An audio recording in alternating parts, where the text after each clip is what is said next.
សង្គ្រាមគឺជាការសាកល្បងដ៏ធំបំផុតចំពោះភាពរឹងមាំរបស់ប្រជាជាតិមួយនៅក្នុងប្រវត្តិសាស្ត្រដ៏វែងអន្លាយរបស់ប្រទេសចិនបុរាណមានយុគសម័យនៃសង្គ្រាមស៊ីវិលដ៏វឹកវរពីរដែលលេចធ្លោជាងគេនិងត្រូវបានគេចងចាំរហូតមកដល់បច្ចុប្បន្នតាមរយៈកំណាព្យអក្សរសិល្ប៍និងប្រព័ន្ធផ្សព្វផ្សាយទំនើបទី1គឺសង្គ្រាមឈូនឹងហានដែលជាការតស៊ូដ៏ជូរចត់រវាងមេដឹកនាំល្បីល្បាញពីររូបគឺមេតបអភិជនសៀងអ៊ីនិងកសិករដែលក្លាយជាអធិរាជលាវប៉ាងពួកគេប្រយុទ្ធគ្នាដណ្ដើមអំណាចលើកំណរផេះផង់នៃរាជវង្សឈិនទី2គឺសម័យនគរទាំង3ដែលជាយុគសម័យនៃបណ្ដុំវីរៈបុរសអ្នកយុទ្ធសាស្ត្រដ៏ឆ្នើមនិងសម្ព័ន្ធភាពធំដែលប្រយុទ្ធគ្នាដណ្ដើមអំណាចពេលរាជវង្សហានកំពុងដួលរលំប៉ុន្តែប្រសិនបើអ្នកក្រឡេកមើលកំណត់ត្រាប្រវត្តិសាស្ត្រអ្នកនឹងឃើញភាពផ្ទុយគ្នាដ៏គួរឲ្យភ្ញាក់ផ្អើលមួយ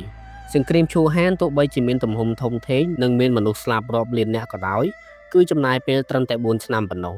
ចំណែកឯសង្គ្រាមនគរទាំង3វិញបានអស់បន្លាយពេលជិត1សតវត្សរ៍នៃភាពជាប់គាំងយ៉ាងរ៉ាំរ៉ៃហេតុអ្វីបានជាសង្គ្រាមដ៏មហន្តរាយមួយដែលសម័យនគរ2ឈូនិងហានបញ្ចប់ទៅយ៉ាងលឿនខណៈដែលសង្គ្រាមនគរ3ត្រូវចំណាយពេលជាច្រើនជំនាន់ទើបអាចដោះស្រាយបានសូមស្វាគមន៍មកកាន់កំណត់ត្រាបុរាណកាលថ្ងៃនេះយើងនឹងស្វែងយល់ពីភូមិសាស្ត្រនយោបាយយុទ្ធសាស្ត្រយោធានិងចិត្តសាស្ត្ររបស់មនុស្សដើម្បីឆ្លើយនៅសំណួរថា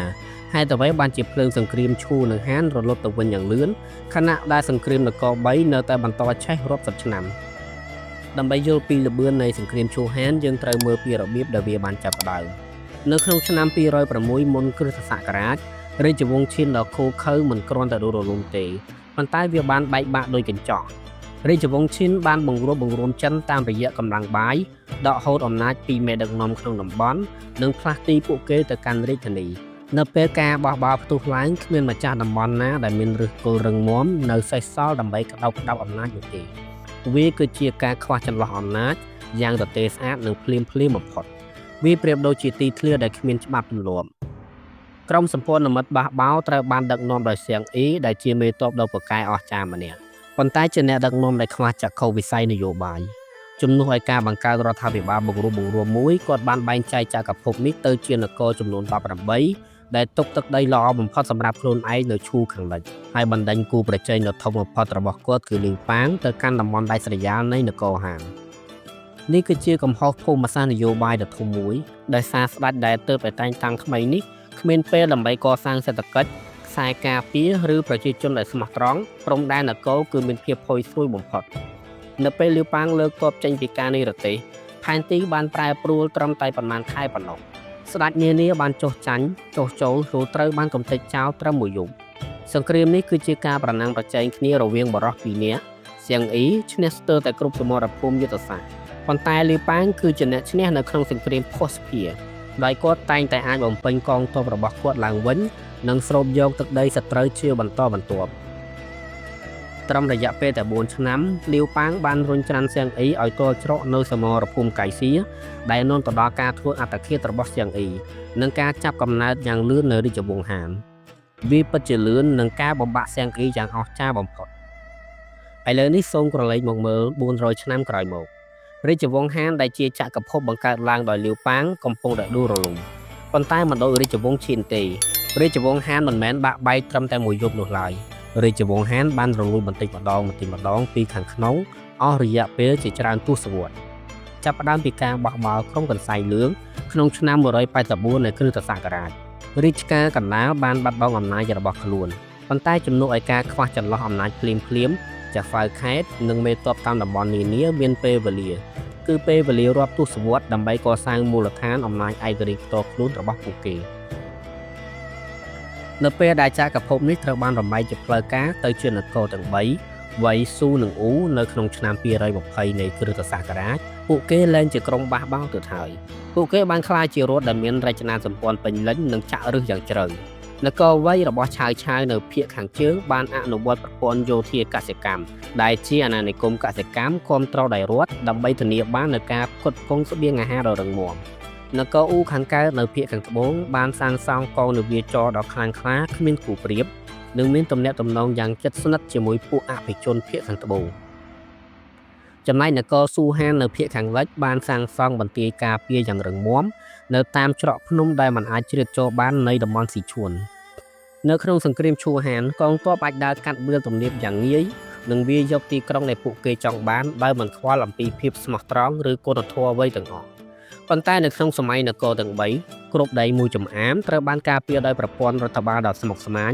ប្រជាជនដែលស្មោះត្រង់និងបន្ទាយការពារដ៏រឹងមាំប៉ុន្តែមេទ័ពដ៏អស្ចារ្យបំផុតនៅក្នុងសម័យនគរទាំង3មិនមែនជាឆាវឬក៏ជូកលៀងនោះទេវាគឺជាភូមិសាស្ត្រក្នុងអំឡុងសង្គ្រាមឈូហានចំណុចស្នូលនៃសង្គ្រាមគឺនៅវាលទំនាបចិនខាងជើងនេះគឺជាទីតាំងរាបស្មើនិងបើកចំហល្អឥតខ្ចោះសម្រាប់ចលនាកងទ័ពថ្មើរជើងនិងការវាយលុកដោយទ័ពសេះយ៉ាងលឿនដល់ពេលលាវប៉ាងឬសៀងអ៊ីឈ្នះសមរភូមិពួកគេអាចដើរទោបរាប់សប្តាហ៍ដោយមិនជួបប្រទះរបាំងធម្មជាតិធំៗដែលធ្វើឲ្យពួកគេអាចលេបត្របាក់ទឹកដីដ៏ធំបានយ៉ាងងាយប៉ុន្តែផែនទីនគរទាំង3គឺខុសគ្នាស្រឡះនគរទាំង3ត្រូវបានខណ្ឌចែកដោយរបាំងធម្មជាតិដ៏លំបាកបំផុតនៅលើពិភពលោកបើយើងគិតអំពីព្រំដែនរវាងនគរវៃនៅភាគខាងជើងនិងនគរអ៊ូនៅភាគខាងត្បូងវាត្រូវបានខណ្ឌចែកដោយទន្លេយ៉ាងសេឬហៅថាទន្លេឆាងជៀងដ៏ធំអ្នកភាគខាងជើងគឺជាអ្នកជិះសេះនិងទ័ពថ្មើរជើងហើយពួកគេខ្សោយខ្លាំងណាស់ក្នុងការប្រយុទ្ធតាមផ្លូវទឹកយើងបានឃើញជាក់ស្ដែងនៅសមរភូមិជ្រលងក្រហមឬឈើពីស៊ីកន្លែងដែលកងនាវាភាគខាងជើងដ៏ធំរបស់ឆាវត្រូវបានដុតបំផ្លាញទៅជាផេះដោយកងទ័ពភាគខាងត្បូងដែលតូចជាងឆ្ងាយអស់រយៈពេល70ឆ្នាំបន្ទាប់ទន្លេឆាងជៀងបានក្លាយជាគូទឹកដែលមិនអាចឆ្លងកាត់បានឥឡូវនេះយើងនិយាយអំពីភាគខាងលិចវិញនគរស៊ូហានត្រូវបានការពារដោយជួរភ្នំឈិនលីងដើម្បីវាយលុកនគរស៊ូកងទ័ពភាគខាងជើងត្រូវតែដើរកាត់ច្រកភ្នំដ៏តូចចង្អៀតនិងគ្រោះថ្នាក់បំផុតខ្សែសង្វាក់ផ្គត់ផ្គង់ត្រូវពឹងផ្អែកលើកម្លាំងមនុស្សនិងសត្វដើរកាត់បន្ទះឈើដែលដោតជាប់នឹងឆ្នាំងថ្មចោតមនុស្ស1000នាក់ដែលឈរការពារច្រកភ្នំអាចបញ្ឈប់កងទ័ពសត្រូវរហូតដល់100,000នាក់ទឹកដីនាសម័យសាមកុកបានបង្កើតនៅត្រីកោណភូមិសាស្ត្រនយោបាយដ៏ល្អឥតខ្ចោះមួយនិងមិនងាយនឹងបំបែកបានប្រសិនបើនគរណាមួយកាន់កម្លាំងខ្លាំងពេកនគរពីរផ្សេងទៀតនឹងចងសម្ព័ន្ធភាពគ្នាដើម្បីរុញច្រានពួកគេថយក្រោយដែលធ្វើឲ្យជញ្ជីងអំណាចមានតុល្យភាពយ៉ាងល្អអស់រយៈពេលជាច្រើនទសវត្សរ៍មូលហេតុសំខាន់មួយទៀតសម្រាប់ភាពជោគជ័យរាប់សតវត្សរ៍នេះគឺការបែងចែកធនធានមនុស្សនិងអ្នកប្រាជ្ញក្នុងអំឡុងសង្គ្រាមឈូហានភាពបីឆ្លាតខាងនយោបាយនិងយោធាត្រូវបានប្រមូលផ្ដុំយ៉ាងខ្លាំងសៀងអ៊ីគឺជាកំពូលមេទ័ពដ៏អស្ចារ្យម្នាក់ប៉ុន្តែគាត់ត្រូវបានហ៊ុមព័ទ្ធដោយមនុស្សដែលចេះតែយល់ស្របតាមគាត់ឬនិយាយសាមញ្ញគឺសម្បូរមន្ត្រីហើយហើយភាពទន់ខ្សោយខាងនយោបាយរបស់គាត់បានរុញច្រានអ្នកយុទ្ធសាស្ត្រល្អបំផុតឲ្យបកខ្លួនទៅចូលរួមជាមួយសត្រូវហានស៊ីនដែលជាមេទ័ពដ៏អស្ចារ្យបំផុតនាសម័យនោះបានចាក់ចេញពីសៀងអ៊ីទៅបម្រើលាវប៉ាងនៅពេលដែលលាវប៉ាងប្រមូលផ្ដុំបានក្រុងដ៏ឆ្នើមនេះជញ្ជីងសង្គ្រាមបានងាករេទៅរកគាត់ជារឿងរហូតផ្ទុយទៅវិញសម័យនគរ3បានជួបប្រទះនៅការផ្ទុះឡើងនៃធនធានអ្នកប្រាជ្ញជាច្រើនហើយអ្វីដែលសំខាន់ជាងនេះទៅទៀតគឺធនធានទាំងនេះត្រូវបានបែងចែកស្មើគ្នាបាននគរវៃមានអ្នកយុទ្ធសាស្ត្រដ៏ឆ្លៀសវៃស៊ឺម៉ាអ៊ីនគរស៊ូក៏មានរាជសេនាបតីដ៏ល្បីល្បាញជូកលៀងដើម្បីទប់ទល់ជាមួយគាត់ដែរបាននគរវៃមានកងទ័ពដ៏ធំមហិមានគរអ៊ូក៏មានមេទ័ពជើងទឹកដ៏ឆ្នើមចៅអ៊ីដើម្បីបំផ្លាញកងទ័ពនោះដែរដោយសាររាជវង្សហានបានបង្កើតប្រព័ន្ធអប់រំនិងការណែនាំយ៉ាងទូលំទូលាយអស់រយៈពេល400ឆ្នាំធនធានអ្នកយុទ្ធសាស្ត្រដែលចេះអក្សរនិងមានការអប់រំគឺមានចំនួនច្រើនសន្ធឹកសន្ធាប់ដែលផ្ទុយពីសម័យកាលឈូហាននៅពេលដែលអ្នកប្រាជ្ញប្រយុទ្ធជាមួយអ្នកប្រាជ្ញពីក្រៅព្រំដែនត្រូវបានការពារយ៉ាងរឹងមាំនិងអំណោយផលដោយភូមិសាស្ត្រអ្នកមិនអាចទទួលបានជ័យជំនះដ៏លឿននោះទេអ្នកនឹងទទួលបានតែសង្គ្រាមដ៏រ៉ាំរ៉ៃដែលពោរពេញដោយការវាយលុកការការពារដ៏អស្ចារ្យសង្គ្រាមចិត្តសាស្ត្រនិងភាពជាប់គាំងដែលគ្មានទីបញ្ចប់ចុងក្រោយយើងត្រូវទទួលស្គាល់ថាក្នុងរយៈពេល400ឆ្នាំដែលខណ្ឌចែកចំនួនទាំងពីរនេះបច្ចេកវិទ្យានៃសង្គ្រាមមានការវិវត្តយ៉ាងខ្លាំងមកដល់សតវត្សទី3នៃគ្រិស្តសករាជសង្គ្រាមការពីរមានការរីកចម្រើនយ៉ាងខ្លាំងបច្ចេកវិទ្យាស្នាមានការវិវត្តជូកលៀងថែមទាំងបានបង្កើតស្នាដែលអាចបាញ់បានច្រើនគ្រាប់ជាបន្តបន្ទាប់ទៀតផងការវាយលុកទីក្រុងកាន់តែពិបាកដោយសារទីក្រុងនានាមានបន្ទាយរឹងមាំជាងមុនហើយយុទ្ធសាស្ត្រការពារត្រូវបានកែលម្អយ៉ាងខ្លាំងនៅក្នុងសម័យឈូហានកងទ័ពមួយអាចវាយលុកឆ្លងកាត់វាលទំនាបនិងដណ្ដើមយកទីក្រុងដោយប្រើកម្លាំងសន្ធឹកប៉ុន្តែនៅក្នុងសម័យនគរទាំង3ការឡោមព័ទ្ធទីក្រុងតែមួយដូចជាទីក្រុងហឺហ្វៃឬសៀងយ៉ាង